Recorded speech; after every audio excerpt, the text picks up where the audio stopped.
নমস্কার, জয়শ্রী গণেশ আপনাদের প্রত্যেককে জানাই স্বাগতম। আজকে আলোচনা করছি যে রাশিটিকে নিয়ে, সেটি হলো বৃষ। বৃষ রাশির জাতক জাতিকাদের একটি বিশেষ বিষয় নিয়ে চর্চা করব, সেটি হলো রবি কেতুর সংযোগ। দেখুন, এটা তো স্বাভাবিক যে গ্রহরা তাদের রাশি পরিবর্তন করবে, কারণ তারা তো মুভমেন্ট করে, সতত পরিবর্তনশীল। তো আজকে যে রাশিতে আছে, নিশ্চিতভাবে নির্দিষ্ট সময় অন্তর তাদের রাশি পরিবর্তন হয়। আপনারা ইতিমধ্যে জানেন যে রবি প্রবেশ করেছেন বা করতে চলেছেন, বেটার টু সে, সিংহ রাশির ঘরে, এবং সেখানে তিনি থাকবেন প্রায় একটা মাস, সেপ্টেম্বরের 17 পর্যন্ত। কেতুর ট্রানজিট নিশ্চয়ই আপনাদের অনেকের মনে আছে, বিকজ কেতুর ট্রানজিট একটি বিশেষ ভূমিকা বহন করছিল, যে কারণে আমরা রাহু কেতুর ট্রানজিট নিয়ে ভিডিও করেছিলাম।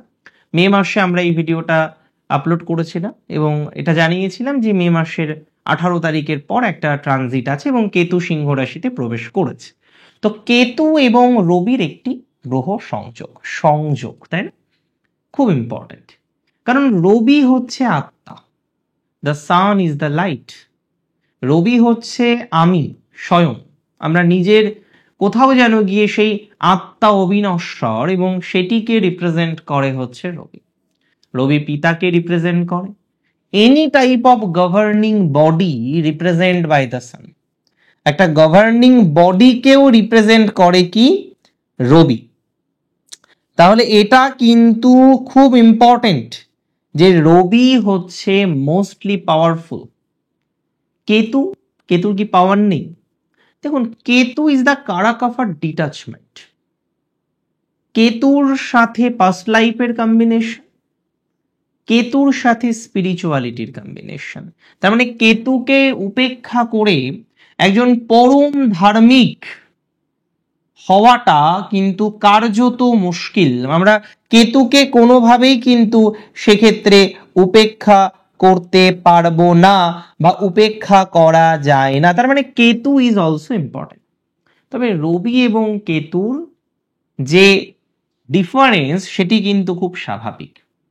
রবি রিপ্রেজেন্ট লাইট, অ্যান্ড কেতুর সাথে সাধনা অন্ধকার একটা কম্বিনেশন আছে, যে কারণে রবি কেতুর কম্বিনেশন কনফ্লিক্ট তৈরি করতে পারে।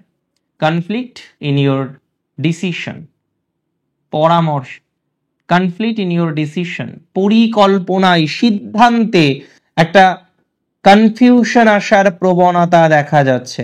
অনেক জাতক জাতিকারা রয়েছেন, তারা প্রচুর পরিমাণে কনফিউজড। অনেক জাতক জাতিকারা রয়েছেন, তাদের কনফিউশন কোনো না কোনোভাবে যেতে চাইছে না। অনেক জাতক জাতিকারা রয়েছেন, যাদের কনফিউশনের স্টেজ থেকে বেরিয়ে আসতে পারছেন না। তো যাদের কনফিউশনের স্টেজ অনেক বেশি, যারা প্রচুর পরিমাণে কনফিউশনে আছেন এবং আগামীতেও কনফিউশনে থাকবেন, কিভাবে আপনার কনফিউশন মিটতে পারে সেটা আমরা জানবো। আর কোন কোন ক্ষেত্রে কনফিউশন আসলে বাইপাস করে এগিয়ে যেতে হবে সেটিও জানবো। দেখুন, প্রথমেই বলি, যে সমস্ত জাতক জাতিকারা কনফিউজড বা একটা এমন ফেস করছেন যেখানে গিয়ে গৃহ নির্মাণ, গৃহ তৈরি, গৃহজ বিষয় নিয়ে খুব টেনশনে আছেন, আমি মনে করি তাদের ক্ষেত্রে কনফিউশনের স্টেজ অনেকটা কমে যাবে। আমি মনে করি তারা কিন্তু ভালো ফল পাবেন।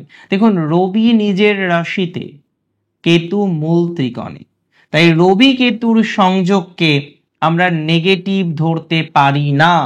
রবি কেতুর সংযোগকে আমরা নেগেটিভ ভাবে ডিল করতে পারি না। আমি বিশ্বাস করি রবি কেতুর ট্রানজিট আপনাদের জন্য বিশেষ শুভ। আমি বিশ্বাস করি রবি কেতুর ট্রানজিট আপনাদের জীবনচক্রকে নানাভাবে প্রভাবিত করতে পারে। আমি বিশ্বাস করি রবি কেতুর ট্রানজিট আপনার বিভিন্ন সঠিক ডিসিশনের ক্ষেত্রে পজিটিভ ভাইবস প্রোভাইড করবে। যারা এই মুহূর্তে ডিস্টার্বিং সিচুয়েশন আছে, দেখুন, একটা ট্রানজিটের, একটা গ্রহ সংযোগের ফলাফল ভালো হতে পারে, মন্দ হতে পারে। এটা বুঝতে হবে যে কারেন্ট গ্রহ সংযোগের ফলাফলটা কেমন। আমি মনে করি কোনোভাবেই মন্দ নয়। এই সংযোগ আপনার পজিটিভিটি বৃদ্ধিতে অনেক বেশি সহযোগিতা করবে।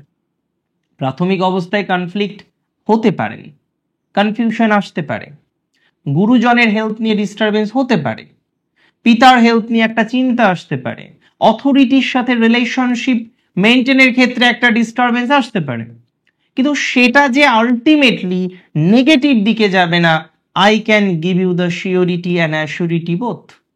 কেন কেন নেগেটিভ দিকে যাবে না? What is the reason? Because Rabi এবং কেতু দুজনাই এই হাউসে কমফোর্টেবল। আর সিগনিফিকেন্টলি একটা জিনিস বুঝতে হবে, এই ট্রানজিট নেগেটিভ নয়, that is a positive sun Ketu combination, যে কারণে সাময়িক কনফ্লিক্ট আসলেও তার ইম্প্যাক্ট আপনাদের জন্য নেগেটিভ নয়, তার ইম্প্যাক্ট আপনাদের জন্য আলটিমেটলি কিন্তু পজিটিভ দিকে নিয়ে যাবে। রবি কেতুর সংযোগে অনেকের গৃহজ কিছু প্রবলেম মিটে যেতে পারে, অনেকের ক্ষেত্রে যেটা তৈরি হতে পারে একটা ইনহেরিটেন্স প্রপার্টি প্রাপ্তির লড়াই শুরু হতে পারে। হয়তো দেখা যাচ্ছে কোনো না কোনো কারণে ইনহেরিটেন্স প্রপার্টি পেতে গিয়ে আপনাদের নানা রকমের ডিস্টারবেন্স হয়ে যাচ্ছে, কোনো না কোনো কারণে ইনহেরিটেন্স প্রপার্টি পেতে গিয়ে আপনারা হয়তো বিভিন্ন রকম স্ট্রেসের মধ্যে রয়েছেন।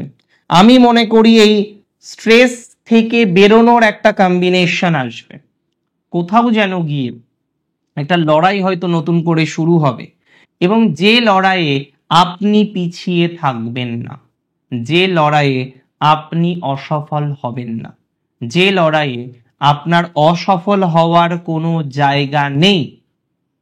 তবে এখানে কিছু কিছু মানুষের সাথে সম্পর্ক ছেদ হতে পারে, কিছু আত্মীয় স্বজনদের, কিছু রিলেটিভসদের সাথে সম্পর্ক আপনার কিন্তু পার্মানেন্টলি ডিটাচ হতে পারে, এবং এটি নিয়ে কোনো সন্দেহ আমার নেই যে কিছু রিলেটিভসদের সাথে সম্পর্ক হয়তো খারাপ হলো, কিছু রিলেটিভসদের সাথে আপনার ডিটাচমেন্ট হয়ে গেল, এবং যে প্রবলেমটা দীর্ঘদিন ধরে ফেস করছিলেন সেই রিলেটিভসের কারণেই হয়তো আপনার এতদিন যাবত একটা প্রপার্টি ফেসে আছে, তাদের সাথে সম্পর্ক রেখেই বা আপনি কি করবেন?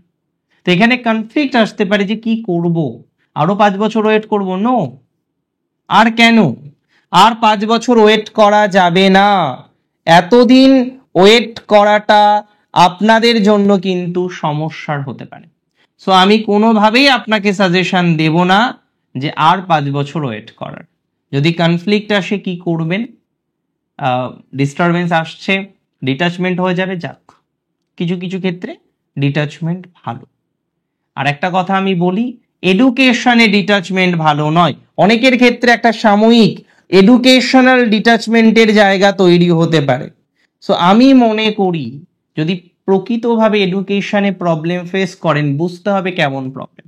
অনেকে দেখা যাচ্ছে গভর্নমেন্ট কলেজে চান্স পাওয়ার জন্য পড়াশোনা শুরু করেছে, আগে পড়ছিলেন, আগে একরকম ভাবে চলছিলেন, সেখানে স্ট্রাগল চলছিল, যে কারণে আপনি ভাবছেন যে না এখানে আর হবে না, নতুন করে প্রবেশিকা পরীক্ষা দেওয়ার জন্য আপনি অত্যন্ত পরিমাণে চেষ্টা করছেন।